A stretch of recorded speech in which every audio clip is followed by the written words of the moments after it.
आप सभी का स्वागत है मेरे यूट्यूब चैनल पे। मेरा नाम है सागर और मैं लेकर आ गया हूँ आपके लिए एक और कमाल की कहानी। पर आज की कहानी को शुरू करने से पहले मैं आपसे कहना चाहता हूँ कि अगर आप मेरे इस चैनल पे नए हैं तो प्लीज़ मेरे इस चैनल को सब्सक्राइब कर लीजिए, मेरी वीडियो को लाइक कीजिए, एक अच्छा सा कमेंट कीजिए। हो सके तो आपकी कोई कहानी सुनाइए मेरे को जो आपके साथ घटित हुई हो, और आप मेरी इस वीडियो को अपने उन फ्रेंड्स के साथ शेयर किए जिनको ऐसी कहानियाँ सुनने का शौक़ है। तो ज़्यादा समय बर्बाद ना करते हुए आज की कहानी को शुरू करते हैं।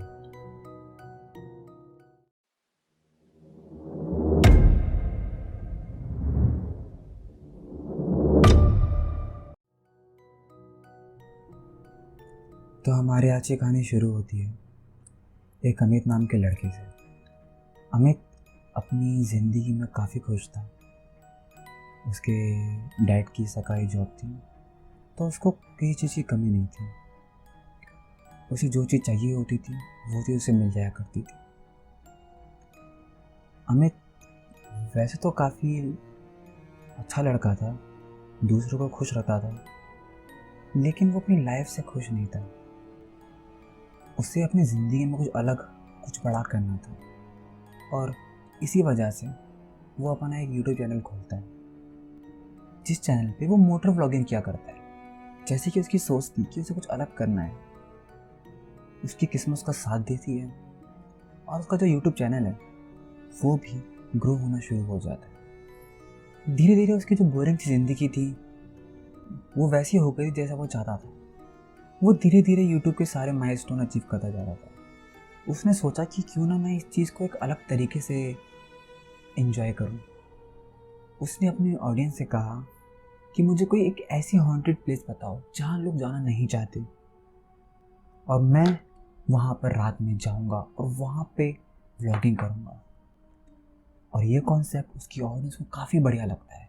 उससे बहुत सारे मैसेजेस आते हैं अलग अलग जगहों के बारे में, लेकिन वो सारी जगहें उसके घर से काफ़ी दूर थी।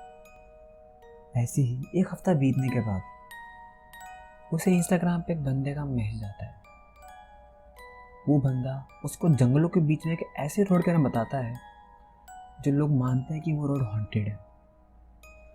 वो आदमी उसे बताता है कि वैसे तो वो रोड सिर्फ 10 किलोमीटर का है, जब आप रात में उस पर जाएंगे वो रोड कभी ख़त्म ही नहीं होगा। आप भले ही पूरी स्पीड से पूरी रात भर ड्राइव करें, लेकिन वो रोड कभी ख़त्म नहीं होता। वो साथ में उसको ये भी बताता है कि उस रोड पे कब्रिस्तान पड़ता है। लोग मानते हैं कि उस कब्रिस्तान की वजह से ये रोड इतना हॉन्टेड है, और उस कब्रिस्तान की वजह से ही इस रोड का नाम ग्रेवयार्ड रोड पड़ जाता है। अजीब बात तो ये है कि उस रोड के आसपास दूर दूर तक कोई भी गांव नहीं है, पर वो ग्रेवयार्ड वहाँ पे क्या कर रहा है किसी को नहीं पता। वो किसने बनाया, वहाँ पे कौन कौन दफन है, इसके बारे में कोई लिखित रिकॉर्ड नहीं है। बस लोगों को इतना पता है कि वो एक हॉन्टेड प्लेस है। वो रोड इतना डरावना है, वहाँ पे इतने लोग गायब हो चुके हैं कि उस रोड के बारे में ना ही आपको किसी मैप पे मिलेगा। वो रोड ऐसा है जैसे कि किसी ने उसको बना के भुला दिया। और ये कहानी अमित को काफ़ी इंटरेस्टिंग लगती है। उसे लगता है कि 1 मिलियन के लिए इससे अच्छी वीडियो और कोई नहीं हो सकती, और वो तैयार हो जाता है उस जगह जाने के लिए। वो बात वो अपनी एक वीडियो में अपनी ऑडियंस को भी बताता है। उसकी ऑडियंस उसको वहाँ जाने के लिए मना करती है, लेकिन अब अमित ने ये बात ठान ली थी कि वो वहाँ पे जाकर ही रहेगा। लेकिन जैसा कि उस लड़के ने कहा था, उस रोड की लोकेशन सर्च करता है तो उसे वो कहीं नहीं मिलती। बहुत मुश्किलों से ढूंढने के बाद अमित को पता चलता है कि जो ये रोड है इसके घर के पास वाले जंगलों में ही है। और बस अगले दिन वो तैयार होता है उस जगह जाने के लिए।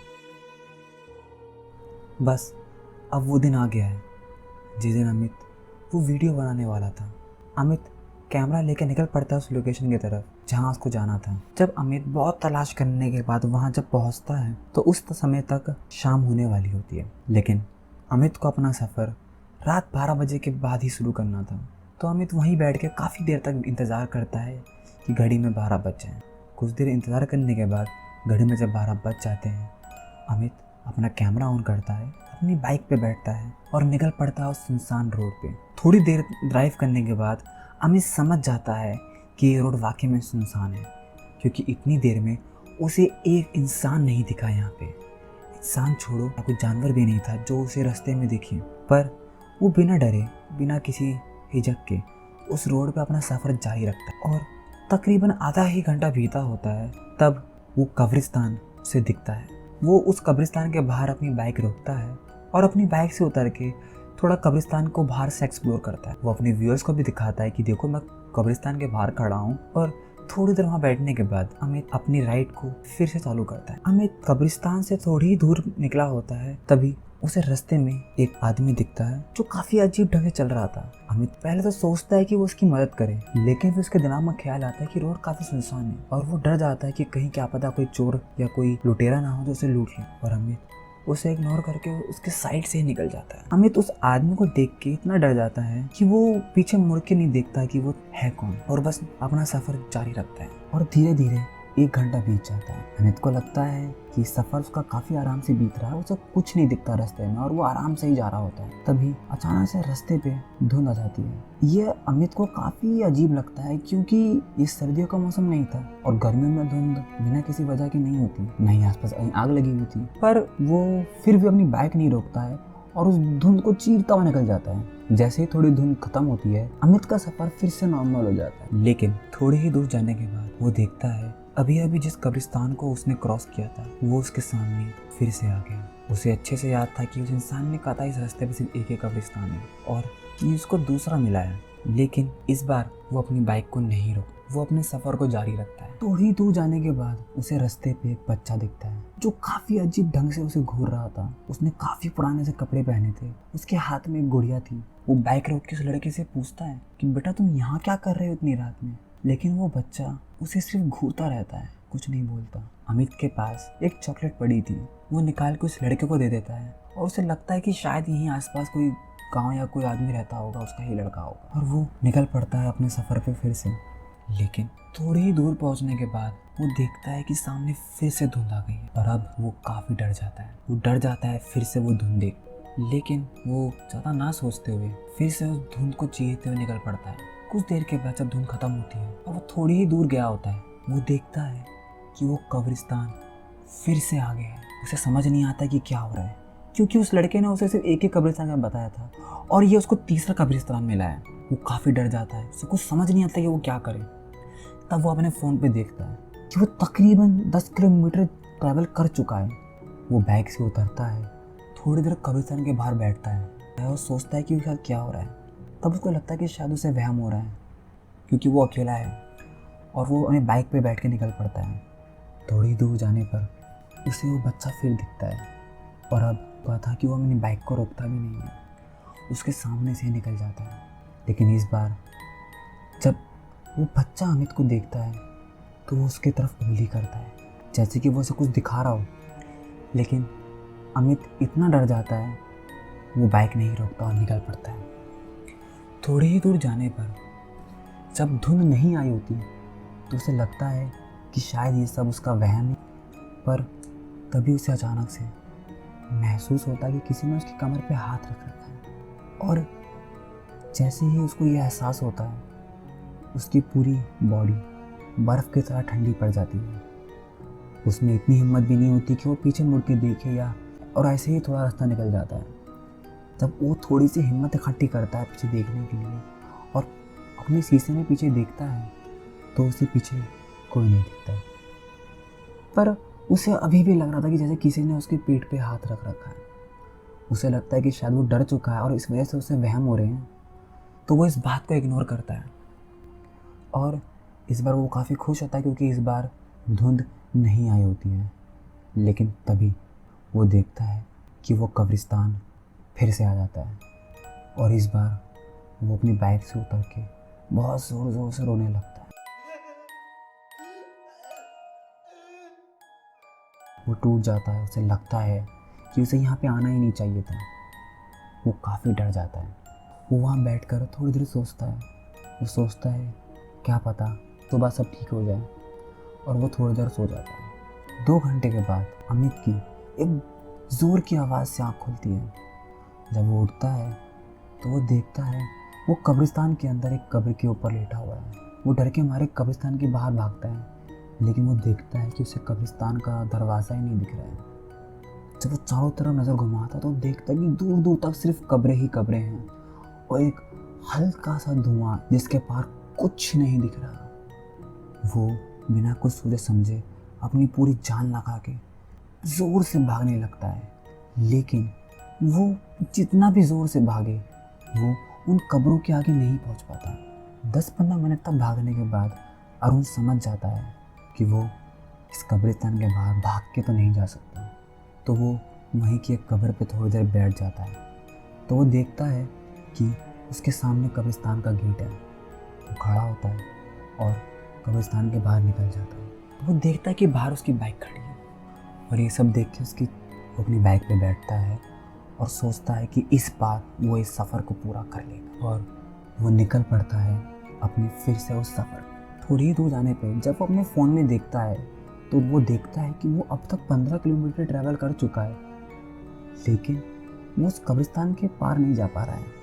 थोड़ी ही देर के बाद उसके सामने फिर से वो धुंध आ जाती है और वो रुक जाता है। उसका मन नहीं था कि वो उस धुंध के पार जाए, क्योंकि उसे पता है कि उस धुंध के पार क्या है, पर वो कुछ कर भी नहीं सकता था। तो वो घुस जाता है उस धुंध के अंदर और थोड़ी ही देर के बाद फिर से वो पहुंचता है इस कब्रिस्तान तक। लेकिन अब वो रुकता नहीं है और निकल पड़ता है आगे। रास्ते में उसे एक औरत मिलती है जो हाथ दिखा के लिफ्ट मांग रही होती है, और ये देखकर वो बहुत ज़्यादा डर जाता है। वो बिना कुछ सोचे समझे अपनी बाइक पूरी रफ्तार से भगाता है और निकल पड़ता है उस औरत से आगे। और फिर थोड़ी दूर के बाद वो देखता है कि वो धुंध वापस लौट आई है।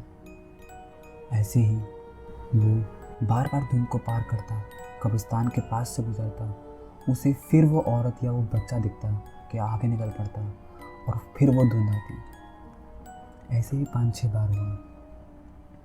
वो काफ़ी थक गया था इस सब को बार बार महसूस करके, लेकिन वो कुछ नहीं कर सकता था। और एक बार फिर उसके सामने धुंध आ गई। जब वो धुंध को चीरते हुए निकलता है और थोड़ी दूर के बाद कब्रिस्तान को भी पार करता है, और अब वो इंतज़ार कर रहा था कि सामने कोई आएगा, लेकिन इस बार कोई भी नहीं आता। उसे काफ़ी अजीब लगता है कि इस बार कोई भी नहीं आया। और इस बार जब वो थोड़ी दूर और जाता है तो धुंध भी नहीं आती।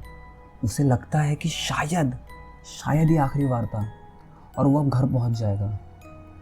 वो काफ़ी खुश होता है कि उसका ये सफ़र पूरा हो गया और उसकी ये वीडियो भी काफ़ी अच्छी बन गई है।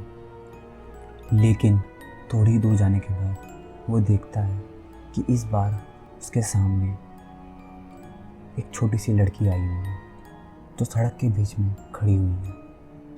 उस लड़की के कपड़े पूरे खून से सने हुए थे। उसको देखने के बाद अमित थम सा गया। वो हिल नहीं पा रहा था, वो कुछ कर नहीं पा रहा था। उसकी बाइक भी बंद पड़ गई थी।